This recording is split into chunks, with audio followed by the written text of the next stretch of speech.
Hoje eu vou falar um pouquinho sobre a dor miofascial, que também é conhecida como mialgia por ponto de gatilho.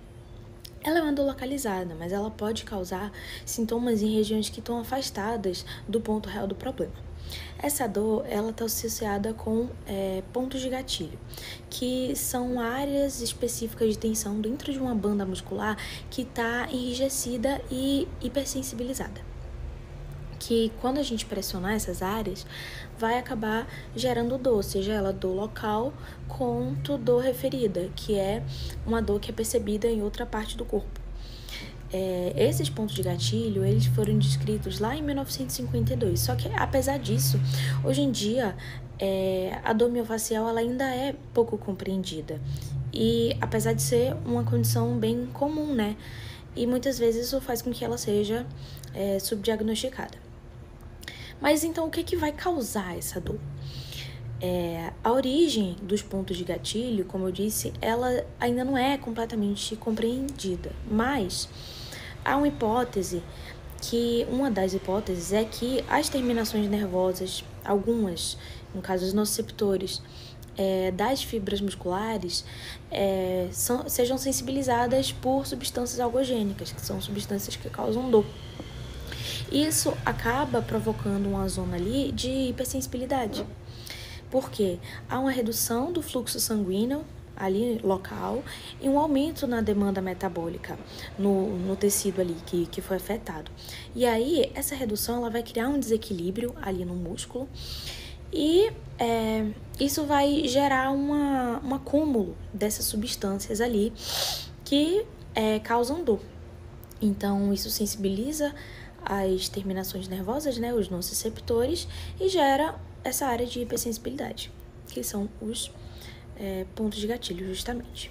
De um ponto de vista muscular, o ponto de gatilho ele é uma área onde só algumas unidades motoras do músculo estão contraídas, diferentes do mioespasmo, que é quando o músculo inteiro vai se contrair. Então, como resultado, não acontece um encurtamento global ali do músculo, mas sim uma contração que ela é localizada, uma contração persistente. Uma característica marcante desses pontos é o efeito excitatório central. O que é que isso significa? Além da dor local, esses pontos eles podem ativar os interneurônios que estão lá na medula espinhal. Isso vai gerar dor reflexa em outras partes do corpo. Por exemplo, um ponto gatilho, como a gente vê aí na imagem, ali no músculo trapézio, pode acabar causando cefaleia ali na região temporal, mas o paciente vai chegar com uma dor de cabeça, só que a origem dessa dor vai estar no ombro. E isso pode acabar confundindo o diagnóstico, justamente porque o paciente ele vai estar focando no local da dor referida e não na origem. Tem também outros efeitos excitatórios centrais, como a hiperalgesia secundária, que é quando há um aumento de sensibilidade em áreas ali próximas. Então, como a gente vê na imagem abaixo também, um paciente pode acabar relatando dor aqui no topo da cabeça, no couro cabeludo.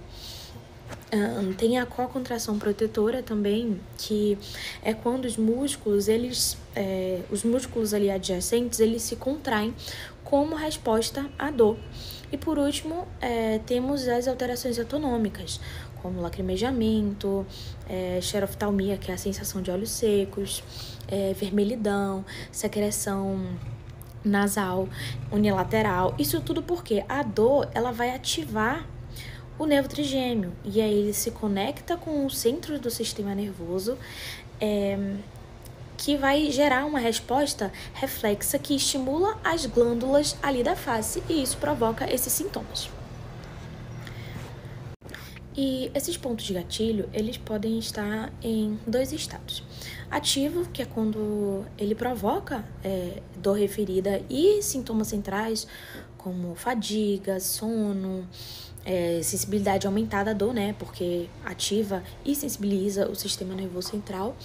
E tem a forma latente, que é quando não provoca sintoma. Então, o paciente não sente nada, só que esses pontos gatilhos ainda estão lá. Então, o paciente ele pode não perceber que tem esses pontos até que alguma coisa reative eles, como estresse, esforço muscular, uma infecção ou até mesmo má postura.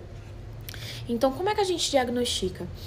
A gente faz uma palpação e nessa palpação, a região ali do ponto de gatilho, ela vai se apresentar como uma área pequena, uma área rígida, uma área dolorida, mas o sintoma mais comum ainda é a dor referida. Por isso que a gente clínico precisa ir além da queixa do paciente, para a gente poder buscar a verdadeira origem da dor. Porque o tratamento ele precisa focar no ponto de gatilho original, porque se o profissional tratar só o lugar ali, o local da dor referida, o alívio vai ser limitado.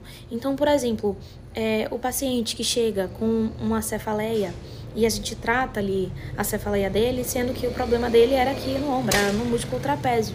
Então, não adianta. Então, a gente tem que tratar o local do ponto de gatilho. Então, a mialgia é um quadro de dor muscular persistente nos músculos da mastigação que pode se apresentar de forma localizada ou referida. A mialgia crônica acontece quando essa dor muscular ela dura um tempo maior. Então, a mialgia crônica ela tem um período de duração que varia de 3 a 6 meses ou até mesmo mais que isso. É uma condição muito comum nos pacientes que têm disfunção temporomandibular e está relacionada à manutenção de fatores perturbadores e à falha nos processos normais de reparo muscular. Essa dor, ela acaba envolvendo o sistema nervoso central e ela se torna mais espalhada ou mais generalizada. E nesse caso, a continuidade da dor, o tempo, essa dor ser mais uma dor que não tem uma pausa, sabe? Uma dor mais contínua. Esse fato é mais relevante do que a duração que essa dor tem. Isso acaba reduzindo a eficácia de tratamentos locais que já não vão ser mais eficazes, como alguns medicamentos ou algumas outras abordagens para melhorar essa dor. Não vai ser tão eficaz. E isso vai fazer com que exija uma abordagem multiprofissional, com que esse paciente ele precise de uma fisioterapia ou até de um tratamento com acupuntura, associado, às vezes, em alguns casos, ao uso de medicamentos também, ou até, dependendo do caso, a um processo cirúrgico. Então, na fase inicial, a dor ela resulta de uma sobrecarga mecânica que vai provocar uma fadiga muscular, isquemia local e o acúmulo de alguns metabólitos como hidrogênio, bradimicina, substância P, que vai deixar os neurônios mais sensíveis, vai ativar aqueles neurônios ali ao redor dos nossos receptores, o que vai causar o que vai fazer com que o cérebro interprete a dor, e as prostaglandinas, os quais ativam os nossos receptores periféricos. Com a evolução para a cronicidade, a gente tem a sensibilização periférica. O que vai acontecer? O aumento da excitabilidade dos nossos receptores. E a sensibilização central, o que vai acontecer? A hiperexcitabilidade de neurônios na medula espinhal e centros superiores. Isso vai levar à amplificação da dor, da alodinia e da dor espontânea e difusa. E o paciente pode sentir dor mesmo sem a presença de um estímulo inicial. Então, a mialgia crônica associada à DTM, a disfunção temporomandibular, também vai causar uma neuroplasticidade mal adaptativa. O que é isso? Vai comprometer a capacidade do sistema nervoso de se organizar. Isso vai fazer com que a dor ela se perpetue mesmo após a eliminação do fator causal, do fator inicial, gerando a hiperexcitabilidade central. Essa alteração vai levar a respostas exageradas à dor, que é a hiperalgesia, e a dor causada por estímulos não dolorosos, uma dor contínua, que é a alodinia, tornando a dor uma condição persistente que não vai depender mais do estímulo original. A dor crônica também, ela decorre de um desequilíbrio neuroquímico. Nesse caso, vai haver o aumento de glutamato e substância P, que vão amplificar o sinal doloroso, e a redução de GABA e serotonina, que são neurotransmissores inibitórios, ou seja, a capacidade do sistema nervoso central de inibir a dor vai estar comprometida, o que vai favorecer a persistência da dor, que vai tornar a dor crônica. E aí, esse desequilíbrio ele contribui diretamente para a sensibilização central e a manutenção da dor miofascial crônica. Então, Existem alguns fatores que são perpetuantes da mialgia crônica. Existem fatores locais e fatores sistêmicos. Como fatores locais, a gente pode citar um estímulo contínuo que não é eliminado, hábitos parafuncionais como bruxismo, estresse repetitivo, apertamento dental, ou um tratamento inadequado, um diagnóstico incorreto para algum problema que aquele paciente tem na região da TM e que causa essa dor contínua, essa mialgia crônica.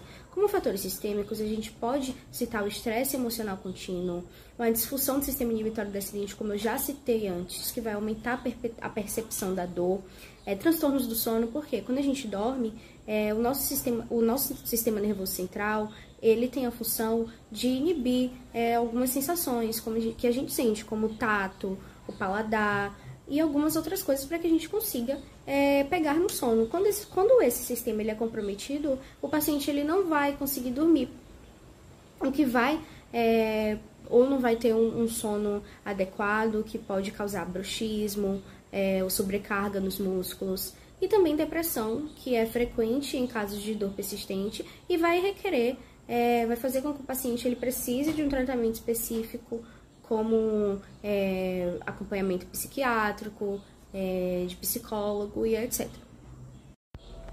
Então, a mialgia crônica ela também pode estar relacionada a distúrbios miálgicos sistêmicos, como uma dor muscular que se espalha pelo corpo inteiro, ou seja, ela não é local, e é difícil de tratar por conta da dor que é constante, os ciclos que são repetitivos. Também é importante que o cirurgião dentista ele se atente a outras condições sistêmicas que podem causar dor nessa região, como a fibromialgia, que gera uma dor no corpo inteiro, causa uma dor generalizada, que pode parecer que é dor nos músculos da mastigação, que é uma DTM, mas na verdade esse quadro de dor está relacionado a uma doença sistêmica que esse paciente tem. Como eu falei, não é um problema local nos músculos mastigatórios, e os tratamentos dentários eles vão falhar se a causa for fibromialgia. Então é importante que o dentista ele esteja atento aos sinais para saber quando encaminhar esse paciente para o médico quando houver essa suspeita. Então, o miospasmo é uma contração muscular tônica, né, involuntária, causada pelo sistema nervoso central. Durante muito tempo, os dentistas eles consideravam que o miospasmo era uma forma de dor miogênica. No entanto, né, com os estudos mais recentes, já se comprovou a importância de diferenciar o miospasmo de uma dor muscular comum. Curiosamente, né, é muito comum pensarmos que o músculo, quando ele se encontra em espasmo ou em contração tônica, ele tem um nível elevado da atividade eletromiográfica. Porém, né, já se mostrou que não é bem assim que acontece. Mesmo em espasmo, o músculo nem sempre vai ter uma alta atividade elétrica, e isso acaba por dificultar um pouco o diagnóstico clínico. Em relação à etiologia, ainda não se tem uma resposta definitiva sobre a causa dos miospasmos. Porém, é muito provável que isso ocorra devido a uma combinação de fatores locais, musculares, como fadiga muscular e um desequilíbrio eletrolítico. E apesar de não ser uma condição muito comum, o miospasmo afeta principalmente os músculos da mastigação. Bom, os miospasmos eles podem ser reconhecidos facilmente porque eles causam uma disfunção estrutural na função muscular. E quando o músculo, né, ele se encontra em miospasmo, ele se encontra totalmente contraído. E isso pode levar a algumas alterações na posição mandibular, o que pode provocar maloclusões agudas, repentinas, dolorosas e também enrijecimento muscular. Normalmente, o miospasmo ele não costuma durar muito, ele tem uma curta duração, podendo variar de alguns minutos até 1 hora. E ela é muito semelhante a uma cãibra aguda no músculo da perna. Quando essas contrações elas podem ser ocasionais ou recorrentes. Quando elas são repetitivas, elas vão passar a ser denominadas de distonia, onde já vai ter o envolvimento de outros mecanismos do sistema nervoso central e a terapêutica também é um pouquinho diferente. E a gente tem um exemplo da distonia oromandibular, onde a gente vai ter os músculos da mastigação sendo os principais afetados, certo? E que pode causar uma certa dificuldade, né, ao abrir ou fechar a boca, né, a distonia de fechamento ou de abertura. Isso ocorre porque o músculo, né, que está envolvido ali, ou os músculos, eles ficam extremamente firmes, rígidos e doloridos, o que leva a essa limitação, né? Um desvio na abertura e no fechamento da boca. Ou seja, a mandíbula, ela não consegue realizar os movimentos normais da mandíbula. Bom, para a confecção deste trabalho, a gente utilizou esse livro como referência e muito obrigada pela atenção.